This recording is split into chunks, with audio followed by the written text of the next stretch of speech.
Good afternoon, and I would like to welcome everyone to our celebration of MartinTamny's life and work. For those of you who don't know me, my name is Michal Tekel, and I am professor of English. I worked with Martin for many years in the Dean of the Humanities and the Arts Office. And I will be calling people up to the podium, people who wrote me that they would like to speak. And afterwards, anyone who wishes to speak is, of course, welcome and invited. And so I would like to invite our current Dean of Humanities and the Arts, Professor Eric White. Thanks, Michal. Do I need this mic because we're taping? Because I certainly don't need it to talk here. You know, sometimes one learns about someone whom you have never met, and you hear about them after they have passed, and you think to yourself, I would have liked that person. And poor for me for never having met him when he was alive. And that was my reaction when I heard about MartinTamny's death, read the obituaries, but more than just reading the obituaries, talked to many of the colleagues and staff members here, Michal, who was a staff member, became a professor, and many others who had worked with Martin. And I heard only good things about him. And I came to City College almost 3 years ago. I've heard lots of things about people, past, present, future, good, bad, indifferent. I never heard one bad word about MartinTamny.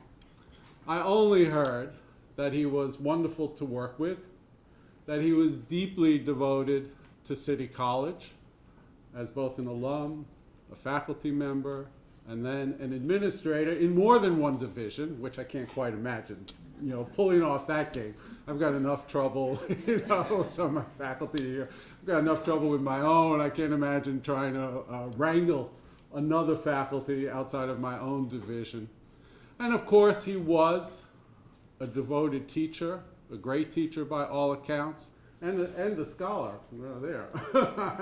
I recall reading again in the obituaries of some of his publications. I looked some up myself the other day in the Princeton Library, books on Newton's manuscripts, on logic and rationality. And I come away, again, never having known him, to my loss, but come away with the sense that this was the ideal City College person, and someone whom all of us can emulate in all the realms in which he was active. Again, teacher, scholar, administrator.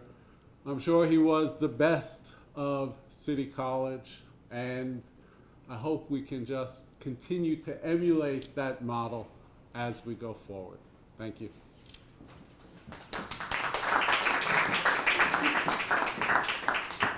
Thank you, Eric. Professor Lou Marinoff will speak on behalf of the Department of Philosophy and its chair, Ben Wilhauer, who was actually one of the organizers of this event, but could not be here.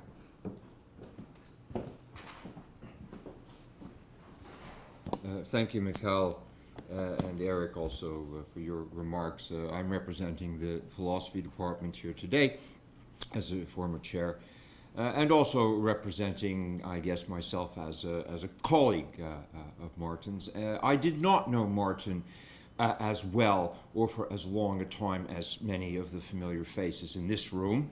But I had a relationship with him which perhaps most of you didn't have. I know Jean shares it with me. Martin was the dean who hired me. So one always has thereafter a kind of special place in one's heart and mind, for that person, whoever he or she may be. But in this case, to reiterate what Eric has just said, Martin was a joy to work with or for, or as a colleague. Dean Martin, we called him affectionately, was always warm and collegial and smart and lived and breathed City College, as you all know very well. So I'm glad, in one sense, that we are memorializing him today. It is fitting, it is meet, it is proper. And I hope this is not the end of our memorializations. Maybe the brain trusts around here can figure out some way of extending this into some form of permanence, so that there will be the MartinTamny something on campus, which will help us to continue to remember his wonderful persona and good deeds as we go forward. I will just say this in conclusion, that not only was he a great dean, and also a philosopher, the consummate scholar and gentleman, apart from that. And I would say the acid test that he passed with flying colors was the time my mother came down from Canada, shortly after I had been hired. The mother of all Jewish mothers, believe me. She came down here to have a look around City College and to meet this dean who had hired me and to see what kind of a job this was. And we had lunch together, she and Martin and I. And she turned to me afterward and she said, "You're lucky. He's a mensch."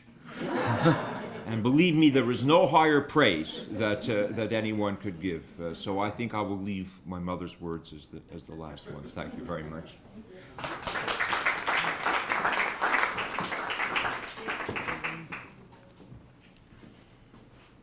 Some of you may know that Martin and I actually started working in the Dean of Humanities office on the same day. And when I started thinking about my remarks for this evening, I simply really couldn't condense them into sort of a few minutes because there's so many anecdotes. Starting from that day when I walked into the dean's office and Martin was sitting answering 3 different phones at the same time in this very frantic way, and I walked up to him and said to him, "Are you the student assistant?" And he said, "Yes, you too?" So Martin's mischievous humor, I think, for those of you who knew him, was among, I think, one of his best qualities. Martin was not only my boss, of course, at CCNY, he was also a close friend. He was the driver, best man, sole witness, and the only formally attired person at my City Hall wedding, to which he was wearing a full suit and Amir and I were wearing jeans. He was the first person to visit me after I had my son Daniel, who's here and who knew Martin. So there are many memories, but what I was thinking, let me say something that has some kind of institutional value beyond the personal. And what I wanted to touch on briefly this afternoon is maybe what I would call sort of Martin's pragmatic feminism, if you will, which is my favorite kind. And I was thinking about my experience of working with him and with other people working in the past 2 decades, a little bit over the past 2 decades of my life as an adult, in various professional settings, as a law intern, research assistant, lawyer, administrator, professor, and alongside many people. And some of these settings could be very tricky. I mean, I think people know about studies on women and the workplace, and there was just a New York Times article about it, which talks about women tending to fall silent in the workplace because when they express their ideas, they're shut down, or because when their ideas are really good, they're taken over by male coworkers and who get credit for those ideas. And I was thinking when I was reading that article that as a supervisor, Martin's ways were the polar opposite of that. I mean, he was the consummate listener. I mean, he always listened carefully and patiently to those of us who worked with him. He always considered and encouraged every idea. He delegated whatever he could, and he always, and without fail, gave credit when it was due, regardless of age, gender, title. And when I worked with Martin, really, I had neither a prominent age nor a prominent title. And so Martin was a feminist in the ways that in my mind really count, and the wisest, most generous of mentors. And I will cherish the gift of his guidance and his friendship forever, and I do every day. Thank you.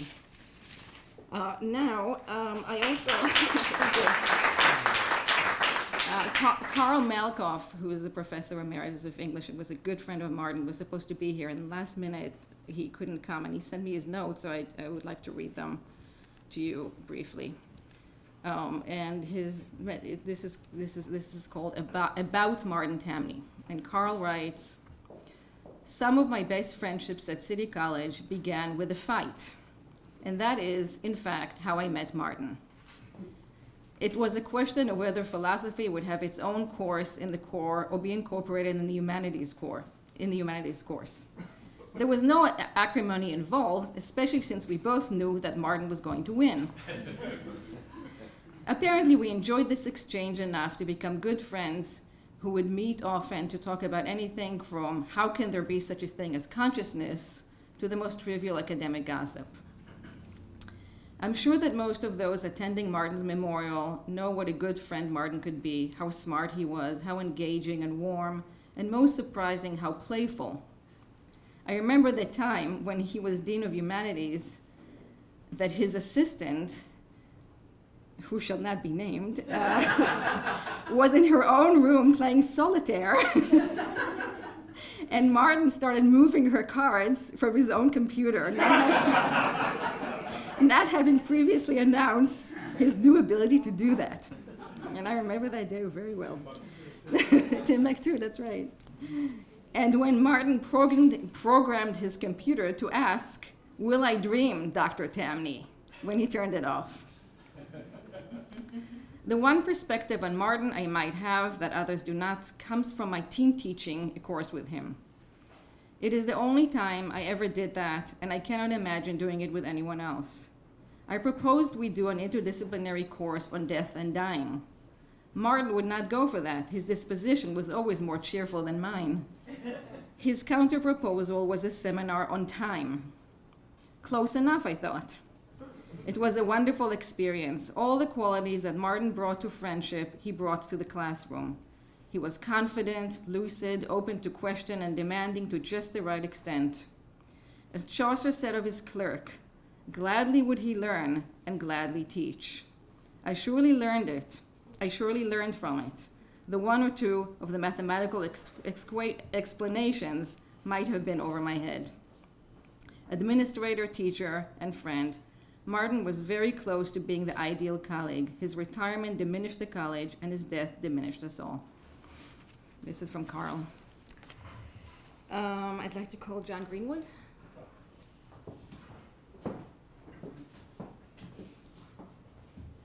Okay, I started preparing some notes, and I was about to leave and come up here, and Provost called.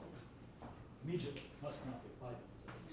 So I had to rush down the stairs, just left my notes in the office, and so I haven't got anything prepared yet. But Martin was a scholar and a gentleman, and was the most fair-minded and even-handed person I knew. Martin and I went back quite a ways. I've been at City College now 27 years, I don't know. Microphone. Yeah, but it was Martin was head of the Department of Philosophy, and he hired me originally, he and KD. And after he'd stopped being head of department, I shared an office next door to him, and with KD, and we used to hang out in the morning, just drink coffee, and talk about just about everything. Consciousness, the latest space probe, all those sorts of things. And in a sort of sense, I missed those times afterwards because, we were just faculty members together. And Jacob Stern, Jacob's here, he would come and hang out too. But it was my fortune or curse to become chair of the philosophy department, just as Martin was becoming acting dean. And it was my great pleasure and honour to serve I was chair of the the P&B committee that did the search for the actual Dean of Humanities, and we interviewed Martin, right? And he was terrified. He was shaking in his boots. He was so nervous, but he was so perfect for the job that we all knew there's no way. Whatever he says here today, and he performed brilliantly. He was a perfect Dean of Humanities and Arts at City College. Up there in Plato's heaven, there's the form of the Dean of the Humanities, of Arts and Sciences. Or in Leibniz's block of marble, if you chip away, you'll get there. And there will be MartinTamny, in full form, in the gown, looking like Henry VIII. He was perfect. He and I were good friends, but I think we had a great collegial relationship as well, and I learned a lot from him about being an administrator. Many things I could say about that. But two things I cherished, and which I tried to emulate ever since. And Martin was a straight arrow, right? Now, when you went to talk to Martin, he didn't beat about the bush. He didn't sort of want to do a preamble, a postamble, a preamble round it. He would say, oh, okay, what is it? What's going on? And I would say, well, can we keep this adjunct, or do we have to fire him? You got to fire him. Okay, I'm going to do it. Sometimes it turned out the other way, yeah. And sometimes it needed an explanation, but the explanation was short. We didn't waste any time with each other. When there was time, of course, you say, oh, sit down, we'll wrap, and we just have a wrap. But you knew you could just go there. And the second thing was, and this is the most important thing, and something that I've done, and oftentimes actually regretted, is that his door was always open. Unless he was actually meeting with some famous or important person and the door had to be closed, so long as there wasn't anyone else in the room, you were welcome just to go in. Okay? I think that's a great thing for any administrator, and I've done that always, both as chair of department at City College and also when I became executive officer at the Graduate Centre. Of course, you suffer for that sometimes because you need to learn, and I sort of learned from Martin too, and he told me some tips for those people who abused that, who just wanted to come in and talk to you about that. So you learned all these little skills about how to get those people out of the office in good time. Okay.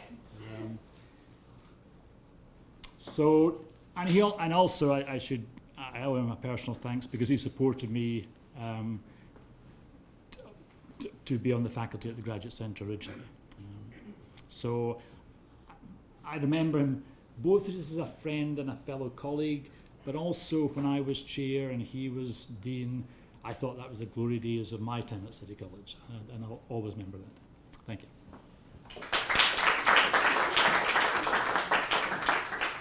Is Sylvia Netzer here? Where is she? Are you speaking for Sylvia? Oh, no. Sylvia Netzer. Oh yeah, here she is. Okay, Sylvia.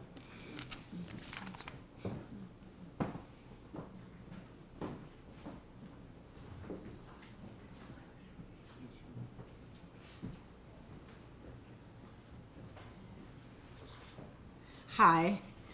The word that most comes to my mind when I think of Martin is mensch. I mean, he just was such a warm, brilliant, and kind person. I was chair of the art department very early in my career, and really was, was politically a very fraught situation. And Martin was extraordinarily supportive and kind. And he and actually also David Bushler were really wonderful. And, when the tide turned in the art department and there was a putsch, some might say coup, but it was really a putsch. Martin really was helpful to me and was very philosophical and explained the ways of academia. All the ways of academia. I'm just so sad and sorry not to have been in touch with Martin in the last few years. But, Martin always had kind and warm and funny things to say and just was unfailingly kind. which is not something that one really experiences so frequently in the workplace, whether it's academia or anything else. So I'm just so grateful to have known Martin. And I also sat in on one of his classes one semester, and boy, was it fascinating and challenging and hard, the history and development of science. It was fascinating. So I really don't have anything else to say except, that we all, I think, are really much better having known Martin. Thank you.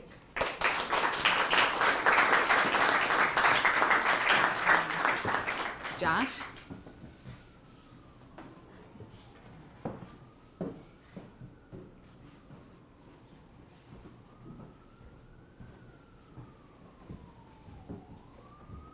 Hi, my name is Josh Wilner, and I was deputy dean with Martin for, I don't know how many years, 4, maybe 5, in the 1990s. I just want to offer, I'm not going to be really anecdotal, other than to mention, for those of you who remember it, the Kensington mouse ball, because that's kind of a totem for me. I think it was for Martin, too, that I relate to Martin.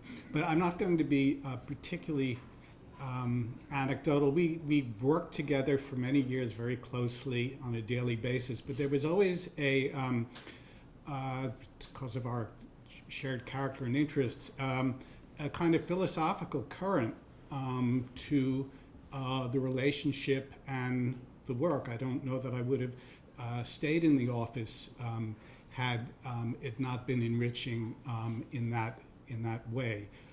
Whether it was talking about what was happening in technology and reflecting on both the sort of premises that underlay it in terms of science, or what it was enabling, or talking about people's work, or just having discussions. It may sound odd, but really in the day-to-day activities that we were engaged in, those conversations were always happening. It led to Martin giving me a book, the Certain Philosophical Questions, which is the edition that he co-edited of Newton's Trinity notebooks, and I have to say it is one of the most treasured books in my library. It's treasured for sentimental reasons because Martin gave it to me, but it's also treasured because of its amazing worth. Now, of course, that's partially because of what Newton was doing as a 20-year-old in Cambridge, but also the astounding learning and intelligence that went into the enormous commentary. And I've learned so much from that book and continue to. Martin was a great believer in rationality. And I always asked myself, he was also a man, hardly needs saying for those of us who knew him, of enormous appetite. And I always sort of, being less of a believer in rationality than he, I always wondered to myself, how exactly did he square those two things to himself? And I on reflecting on it, I think he didn't believe that there was a conflict until he had a heart attack. And after he had that heart attack, he saw that there was a conflict, and by God, did rationality win the day. Those of you who saw the way Martin became physically transformed and the self-discipline and control that was required for that to happen know what I'm talking about. He also, another way that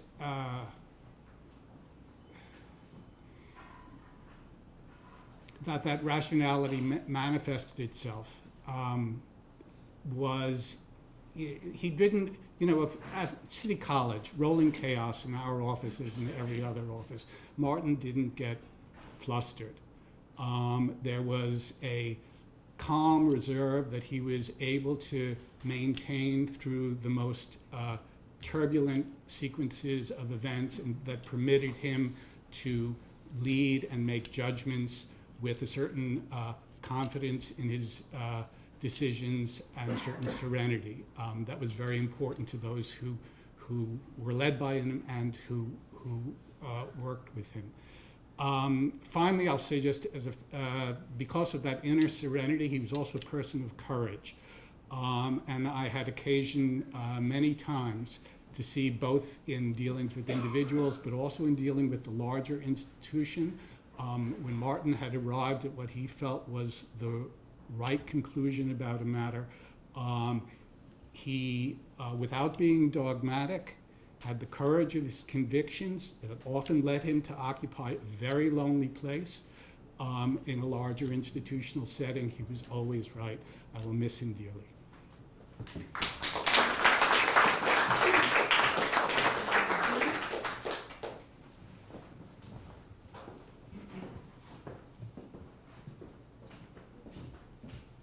Well, being a theater director, I'm going to stand down right.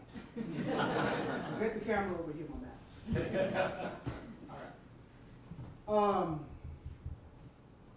You know, I thought about this, what I was going to say here for a couple of days, actually. And I went home last night. I said, well, let me just sit at the computer and pull a few words down. And as I was sitting there, I started to have certain feelings and certain memories. So I said, well, maybe I don't want to write this, you know? And I really am here today and have had this career at City College to a large degree because MartinTamny took a risk to hire me. And Dean Bushler certainly was involved with that as well, and I thank you. Since you're here to hear my thank you. So, and it was a deal. And I had been teaching here as an adjunct. And when I left, I had a job offer down at the University of Louisville, was hired there.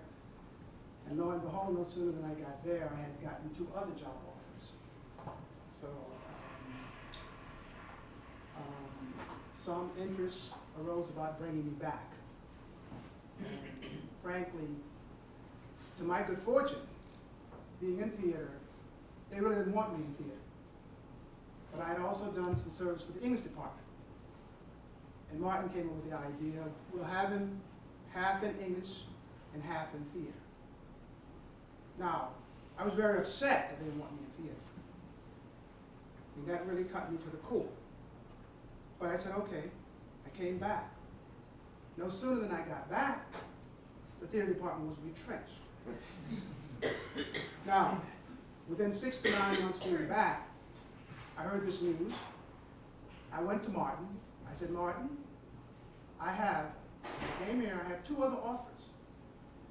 I said, if I'm going to be on the chopping block, please let me know now. I can activate one of those other offers. The thing I like most about Martin, and that always stuck with me from the first time meeting with him, he was such a calm, cool, collected kind of fellow. And he talked to you straight. You know. So he said, Gene, he said, all those people in theater are gone. I was the only person at that time who didn't have tenure. He said, I could save maybe 2 people there. He said, I assure you, you will be one of them. And that's the way it went down. So I'm grateful to Martin. Martin always had time for me in my capacity as director of the Langston Hughes Festival. I didn't know what the hell I was doing when I got into academia. But Martin, he just, I guess, somewhat of a father figure to me, certainly mentored me through it. And I'll forever be thankful to him for all the support. Thank you.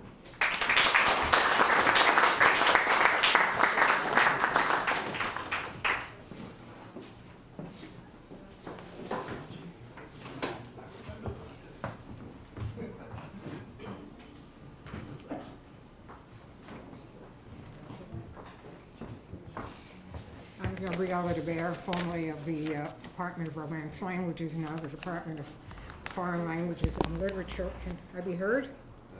No? Closer? Okay. Anyway, I'm not going to be speaking for myself, although I really could. I love Martin. I knew him very well. He was often a guest in my home with me and my late husband. Not an easy thing when he decided he had to follow the Dean Ornish diet, so it wasn't easy to serve lunch, but I managed somehow. But Martin was a wonderful person. I have very, very warm memories of him. I'm going to read a statement from my colleague Raquel Chang Rodriguez of the department, distinguished professor of the Department of Foreign Languages and Literatures. She is not here, she's in Peru, and she asked me to read this for her. MartinTamny was a dear and exemplary dean. I had met him long before he became dean of the Division of Humanities and Arts. He was part of a group of men who lunch in the faculty dining room. When in 1995, I became chair of the then Department of Romance Languages, he was acting dean of our division and later appointed dean. Martin came dressed in tweed jackets and always wore a tie. When you entered his office, it was always so very neat that it inspired fear and confidence. Fear because I wondered if I could ever be as organized as he. Confidence because the neatness with labeled and stacked files reminded us that he was the divisional dean during a time of budgetary chaos and administrative crisis at CCNY and at CUNY. But the confidence that I and others felt when entering his office and talking to him came from another source. His deep love for his alma mater and his strong conviction of its mission to educate everyone. This was the mantra that informed his deanship. Martin's patience was memorable. I was as green as a lima bean when I became chair and pestered him with so many questions. He was always there and ready to answer, surrounded by a wonderful staff, Joshua, Michal, Alicia. With his impeccable manners, he was eager to be helpful, to steady the course, to share his vision. Like Don Quixote, Martin was ready to battle giants and windmills for the division and for his beloved City College. His legacy will live forever in the many lives he touched, including mine.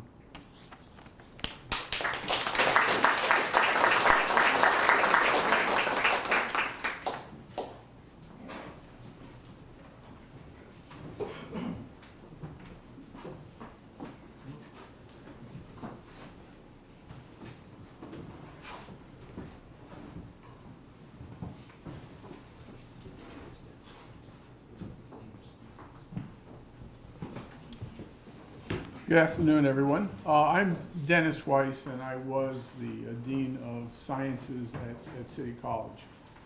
When Michael asked me to say some words, I was sitting trying to figure out what to say and thinking about my time here at City.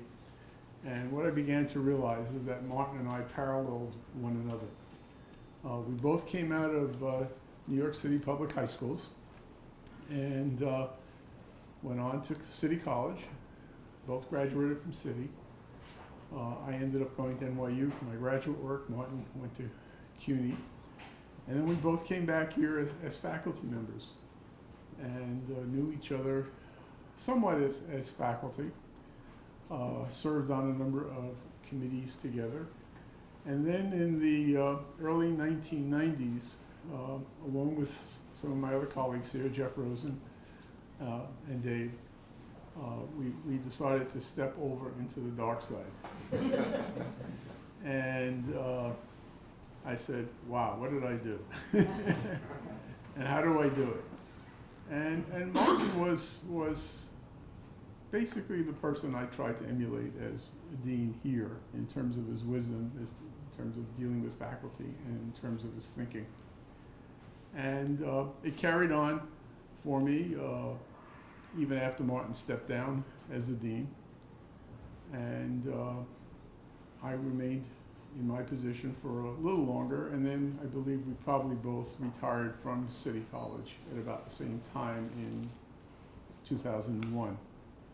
The one thing Martin got me to think about as a scientist was the interdisciplinary nature of science.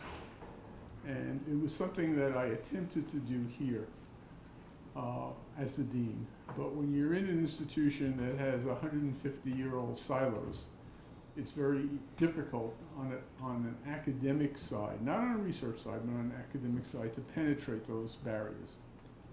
And as I was looking for another position, I didn't want to leave academia, but I wanted another administrative position. I found a position which allowed me to do that. Go into an institution, it's now called Stockton University in southern New Jersey, where I could take Martin's ideas of the interdisciplinary approach in the sciences, and of course with mathematics, and grow what was already an existing type of program down there. And we were very, very successful. And I'd like to say thanks to Martin for planting those seeds probably 30 years ago when we sat on one of the earlier committees to look at several times the core was revised. And Josh is laughing, you probably remember those also.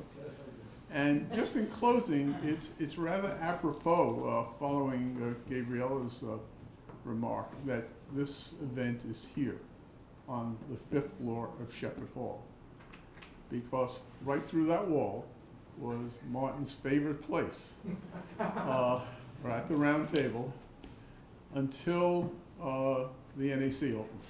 And of course, the faculty lost this dining room, this rather intimate dining room up here. So that's my relationship with Martin, and I will ever be thankful for what he imbued in me and ultimately allowed me to do and be successful with where I am. Thank you, and thank you.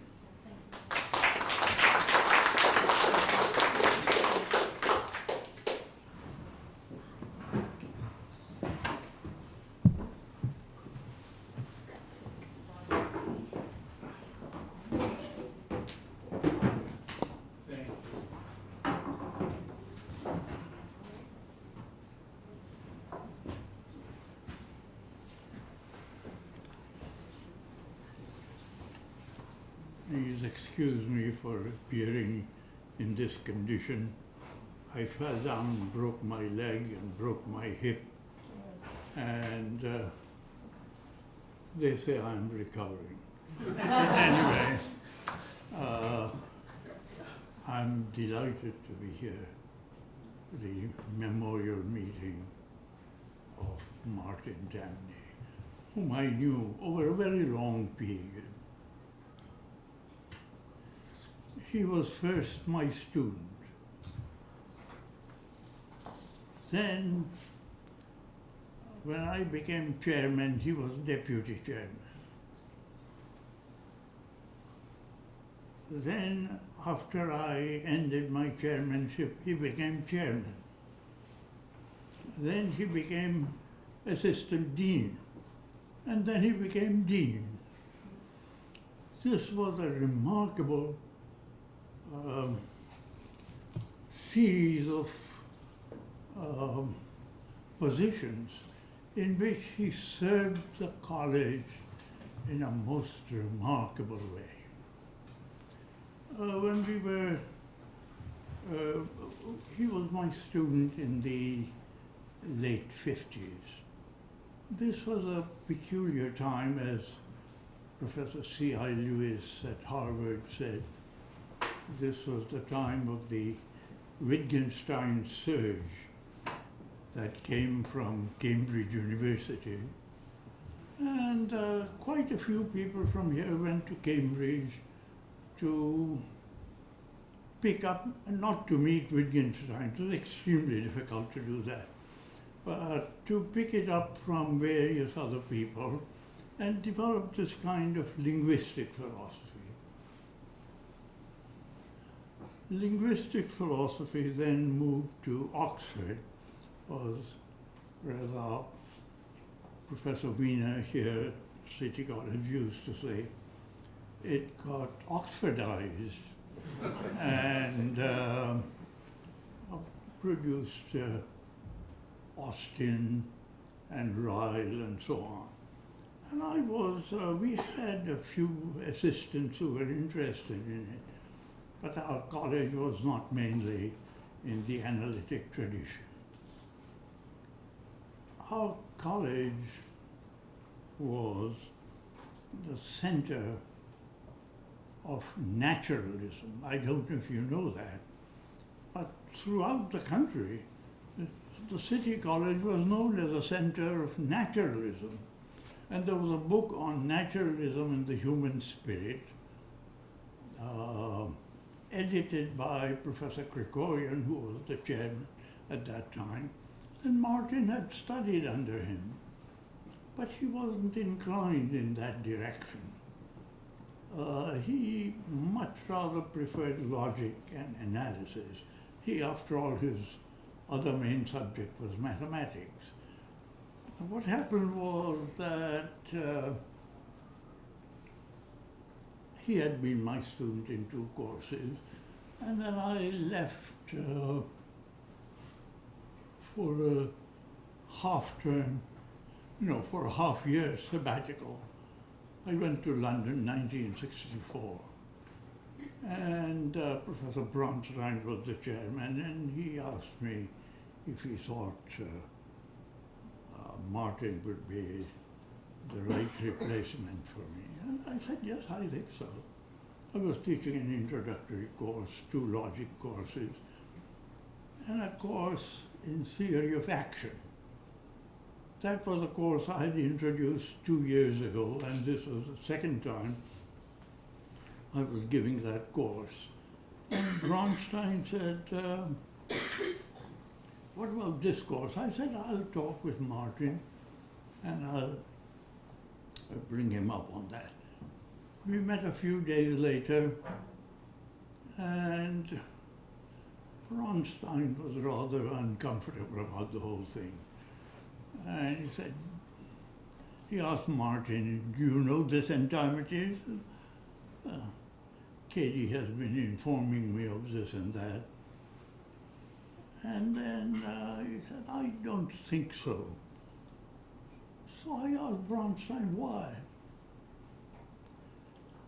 And he said to me, I think this course is just a little bit too Iranian. I said, what in heavens does that mean? He says, in a few years you will find out what that means. Now, many years have passed and I still don't know. But in any case, we decided to take off that course, and he gave a course in advanced logic. So that was, then I came back, and I was in London. And he said, well, did you enjoy it? I said, no, really. Because what had happened was that at that time the Bell theorem had been published. And the Bell theorem was for me a dagger in my heart.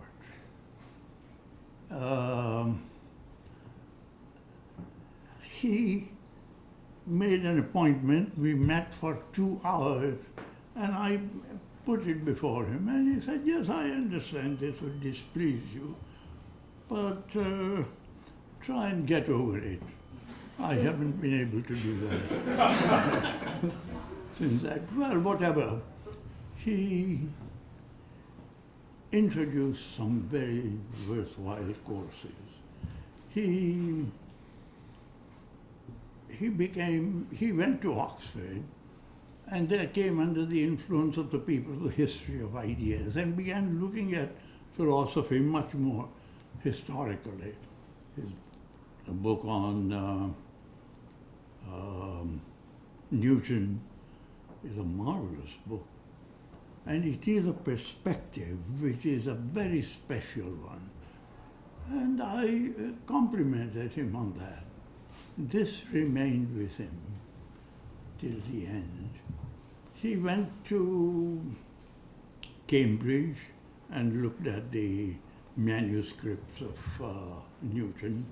And then he went to Israel, where there are many documents of Newton, bought by an Israeli who gave it to some library there. And he studied that.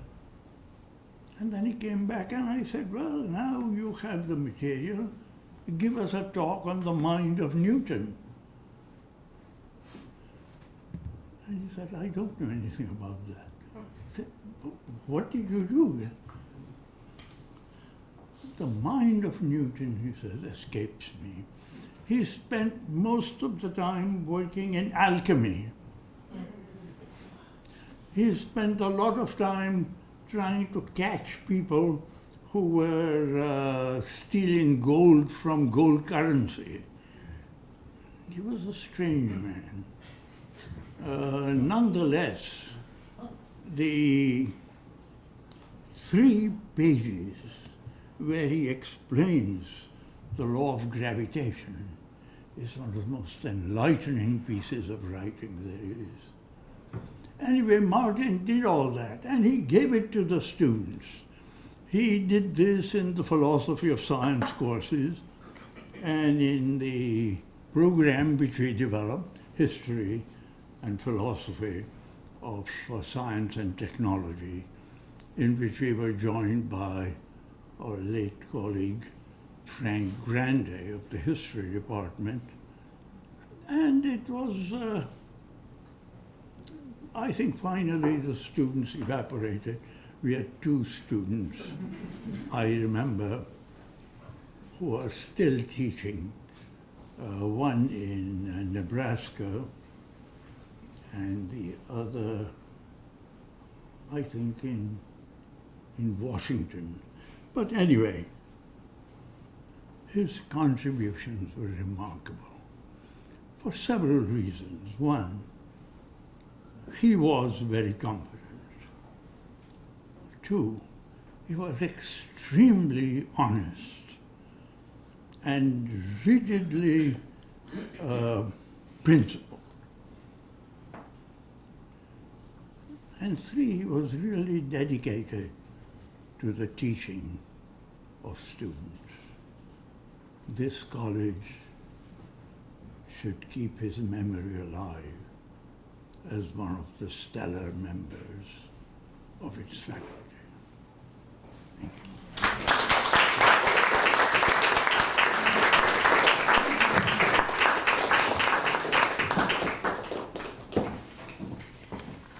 I want to read a message from former Dean of Humanities, Paul Sherwin, who also couldn't be here, who's in California. So this is what Paul writes. It's pretty quick. Former Dean of Humanities, Paul Sherwin, now in California, but returning to New York before very long, wishes he could have attended this service and would have said that he holds Martin's intellect and character in highest esteem, that his affection for Martin as a person is enormous, that he always appreciated Martin's sly wit and great good humor, betokening a deep understanding of the human condition, and that he has long appreciated Martin's wise stewardship of the dean's position following his own departure from that role at CCNY in spring 1994. Would, according to Paul, that he had been succeeded by such a formidable human being when he retired from his dean's position at San Francisco State University at the end of this past academic year. Alas, deans of MartinTamny's caliber are very hard to find. The same goes for people. He was 100% mensch, again. Paul mourns Martin's passing and regrets that he will not have an opportunity to speak with him about old times and more, including his evolving thoughts about the philosophy of science, since they were colleagues and good friends 2 decades ago. This is from Paul, and I would like to call Martin's daughter, Tara Tamny, Young.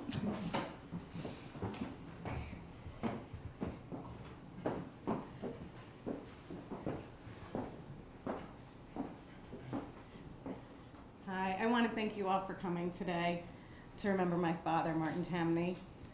This institution was way more than a career for him. It was a place where, as a student, professor, chair, and dean, he made lifelong friendships. And there were those of you who became extended family members, like Ph.D., who became his mentor and father figure and my philosophical grandfather. And Michal, who became like a sister and teased me like one too.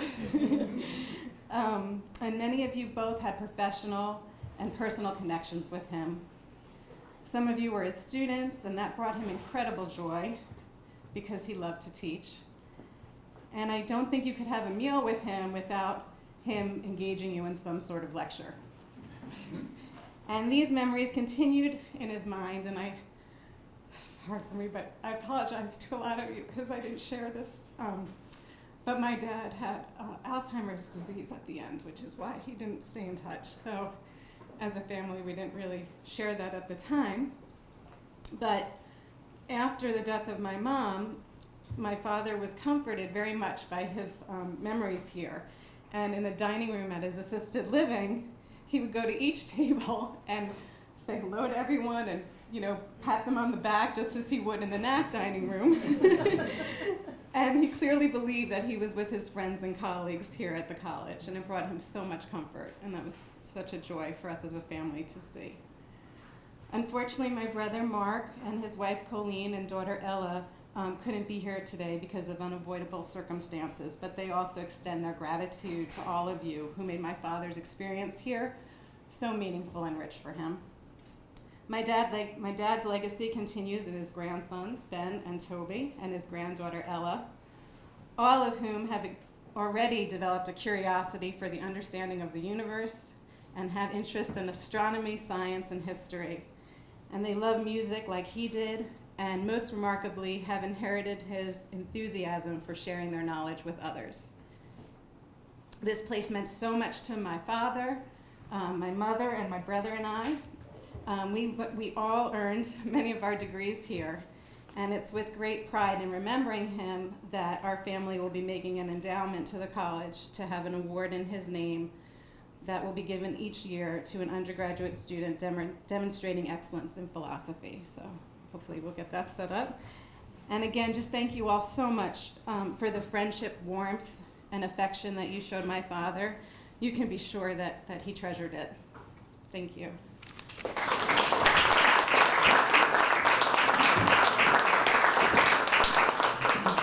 And finally, Jeff.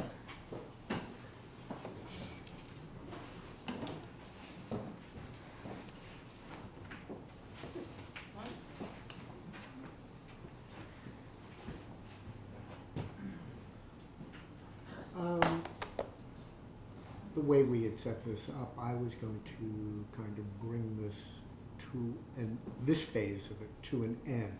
But before I do, I wonder, is there anybody else who would like to say anything? Come on. Sure. Ooh.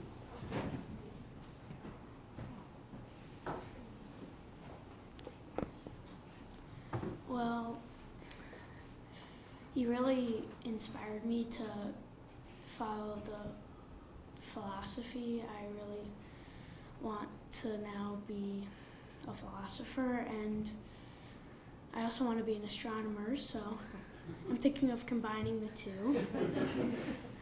Maybe also a physicist, so my life is getting pretty complicated right now. I don't know what to choose.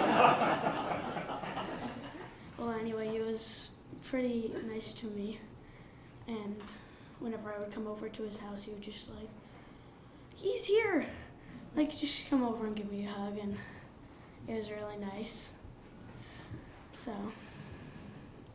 he was very good to me, and I really liked it when he was there for me.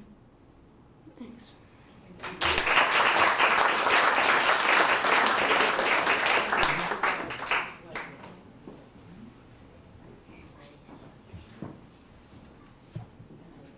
Since my name has been mentioned a few times and my picture's been flashed up there, I thought I might as well speak to you. Was that you? That was me. I'm David Bushler. I was the dean at the same time Martin was. One of the ways that I got to know Martin was we found out that our mothers were born in the same town, Odessa. And so right away I knew that there was a kinship there. When we were deans together, Jeff, KD, I, and Martin had lunch together almost every day for 4 or 5 years. Can you imagine? To be a dean, having lunch with, let's say, George Steinbrenner would have been a relief. But to have lunch with these kinds of people was much, much better because the conversation was usually very wide-ranging. One never knew what was going to come up. And it was a great thrill you left there energized and ready to face the problems which were certainly waiting for you in the afternoon.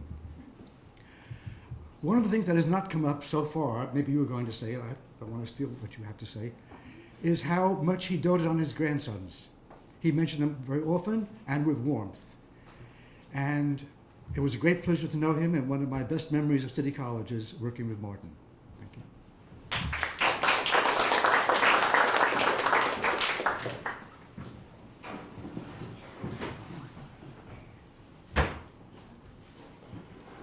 Hi, I'm Steve Erkowitz. I was a member of the English department and then a member of the theater department. And I was chair of English during one particularly grim 3-year period when the budgets were cut. And Josh Wilner, who spoke to you earlier, had said, "Oh, things are looking wonderfully calm ahead." And Martin was my dean.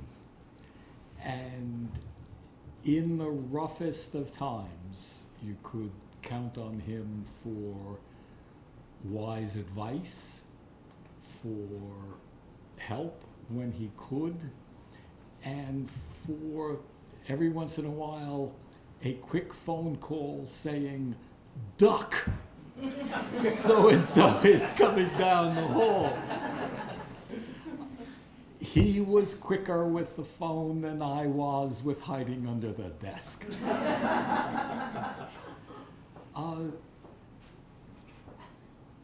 The mensch aspect of Martin, he was a mighty man.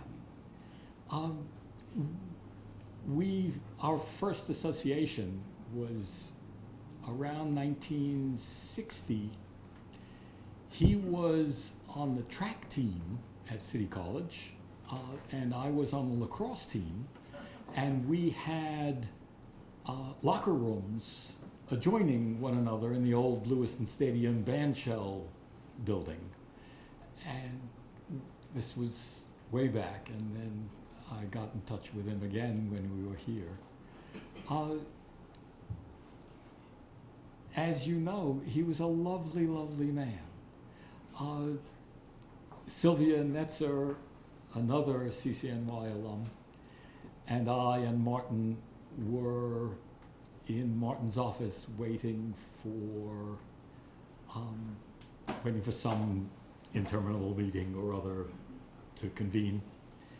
And we were carrying on a conversation of, did you know? And it was because of that meeting, Sylvia brought up the name of my first really friendly girlfriend at City College from 1963. And Sylvia, it was because of this warm Hamish context. Sylvia said, "Yeah, well, did you know Callie Ronker?" And I said, "Yeah, she was my first friendly girlfriend at City College." And Martin sort of cheered.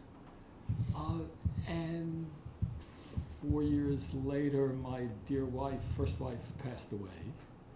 And remembering this conversation with Sylvia and Martin, I got in touch with my first really friendly girlfriend. And in June, it will be 11 years that we're married again.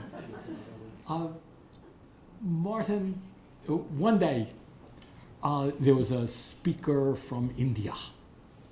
And in one of the rooms in the NAC building, I had built a platform, moved in a platform, a little dais, and we were trying to hang something on the wall behind some sort of banner. And I had a piece of metal that I was trying to bang into a wall. It was not an easy thing to do. And it needed bending, so I was trying to hack at it with a hammer. And Martin took the piece of metal in his hands and went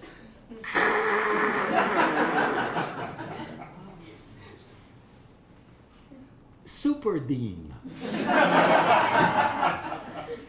And my affection for the man, my awe of his organizational skills, of his wisdom, will continue. And I guess one more thing. We both knew the campus in the old rough and ready days, and the Great Hall was a very rough and ready place. The floor, if you go in to see it now, this beautiful terrazzo material, they ran out of money in the City College in 1907, and so the original floor that they poured was very coarse concrete aggregate, nothing to look at.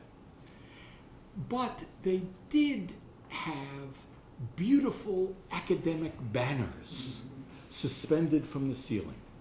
There were 10 of them for a long time, and then in 1964, when I got my master's degree here at City, 1966, I guess, they installed 6 more beautiful banners, these from Latin American ancient universities from the 16th century.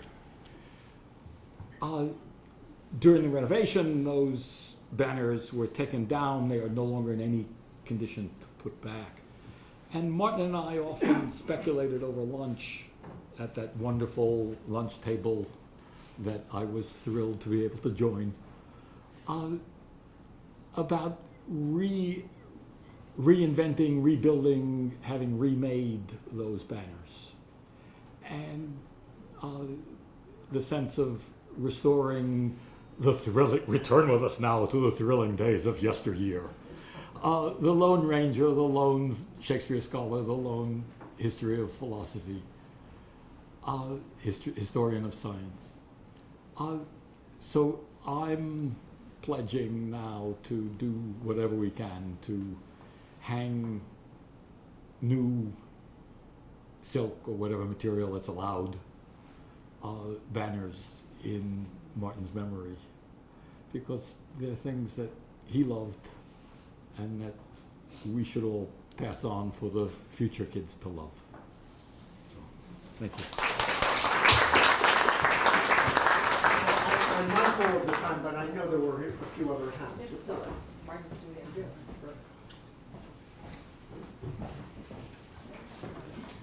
Hello, my name is Saul Fisher. I was a student of Martin's at the Graduate Center, and also speaking with the faculty dining room. I was hearing about the faculty dining room and Martin long before that, because my father taught in the School of Ed, and he was among the crowd.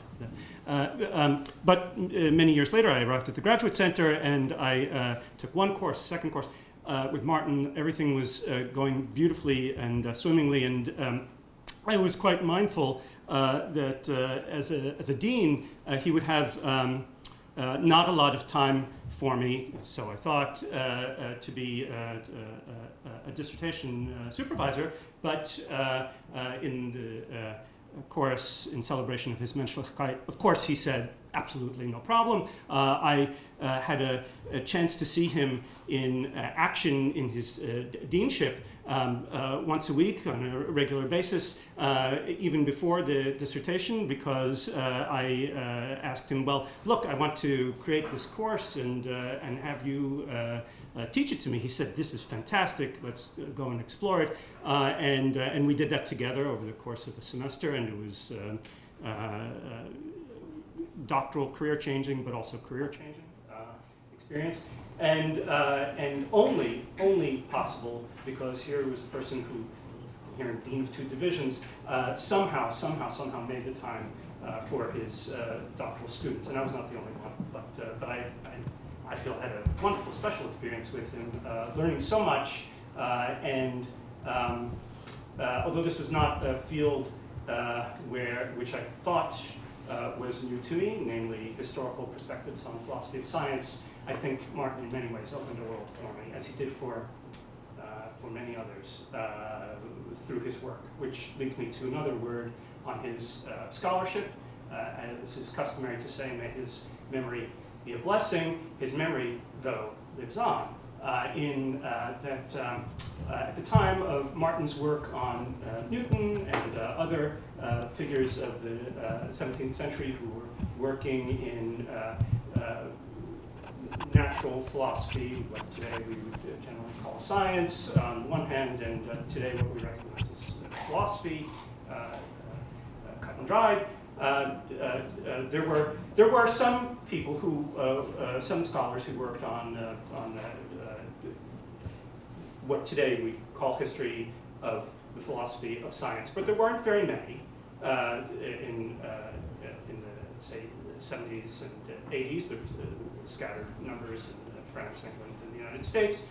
Martin's contribution, particularly around Newton, but otherwise as well, around atomism and allied views, was influential, avant la lettre, before its time, and Martin, who himself was very active in the New York Academy of Science chapter of history and philosophy of science, was influential on me in some sort of institutional regard. I became involved with a group that was emerging in the 1990s, focused on the history of philosophy of science, and I shared with Martin the emergence of this interesting group at the nexus of the History of Science Society and the Philosophy of Science Association, which Martin felt was quite fitting, as well he should have, because one of the ways in which he opened the world for me and other students at the Graduate Center was to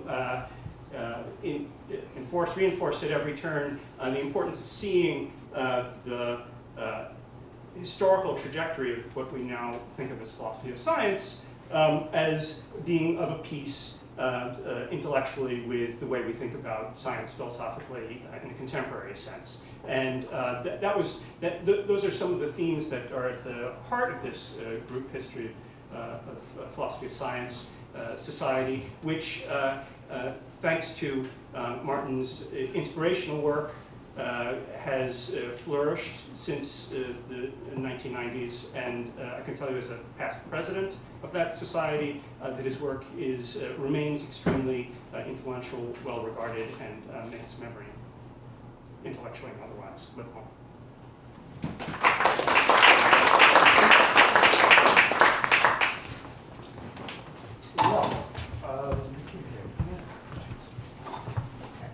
I suspect if there's anybody in this room who did not know Martin, you would not have a sense of who this person was. I count myself lucky that there are, throughout my life, a handful of people who I consider close friends. Martin was one of those friends. It is because of that, more than anything else, that participating with Mo, Carl, and Ben, and getting this event created really has been a labor.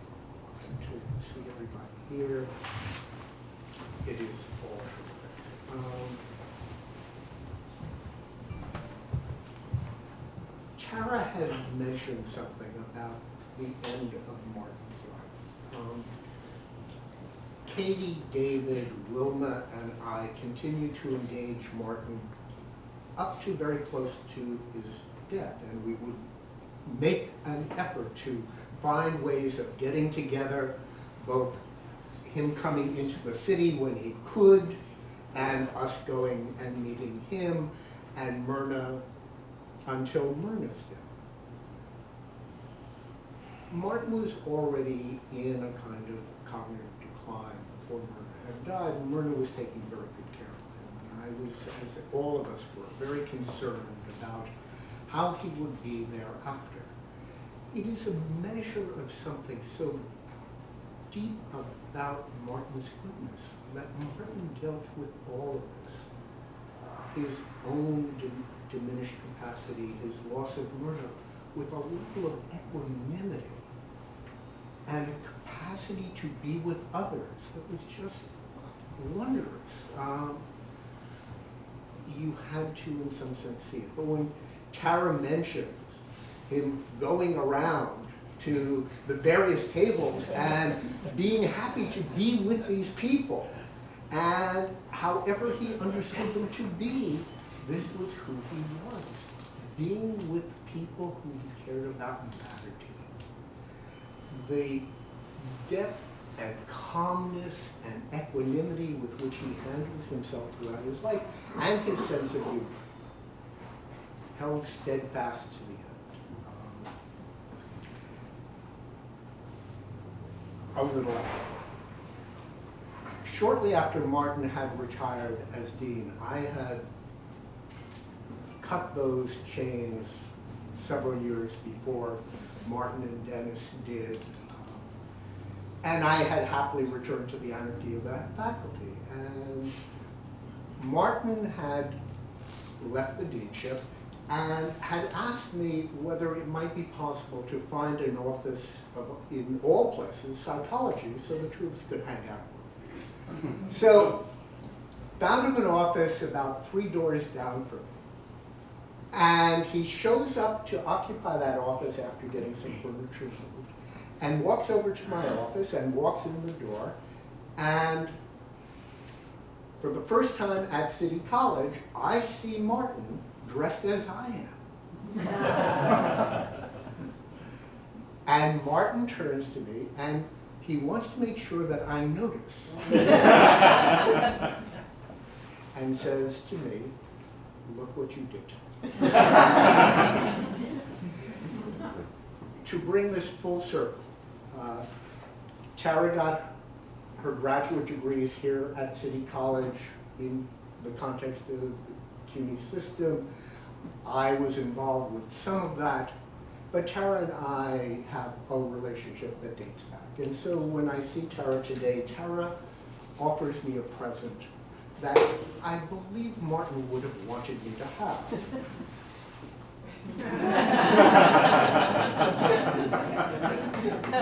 The temptation will be there in honor of Martin to someday surprise you all wearing it.